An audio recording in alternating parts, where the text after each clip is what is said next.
ஒரு famous saying ஒன்று இருக்கு. வெள்ளத்துல தவிக்கிற ஒருத்தருக்கு நீங்க படகு கொடுத்தீங்கன்னா பாலைவனத்துல நீங்க தவிக்கிறப்போ அது ஒட்டகமா வந்து நிற்கும். இப்ப யாராவது உங்களுக்கு ஏதாவது கெடுதல் செஞ்சுட்டாங்கன்னு வைங்களேன், அது நீங்க பழி வாங்கிட்டீங்கன்னு வைங்களேன், அந்த நாள் முழுக்க நீங்க சம மகிழ்ச்சியா இருப்பீங்க. எப்படி பார்த்தல, எப்படி பழி வாங்கினேன். ஆனா அதே மனுஷனை மன்னிச்சு விட்டு பாருங்க, வாழ்நாள் முழுக்க நிம்மதியா இருப்பீங்க. அதனால யாரையும் கஷ்டப்படுத்துறதுக்கோ, யாரையும் அவமானப்படுத்துறதுக்கோ, யாரையும் பழி வாங்குறதுக்கோ இல்லைங்க இந்த வாழ்க்கை.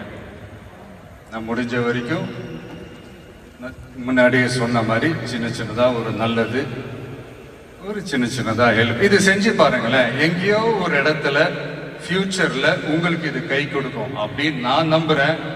பிடிச்சிருந்தா எடுத்துக்கங்க, இல்லைன்னா விட்டுருங்க. Free advice. இப்போ இந்த event, the hero of this event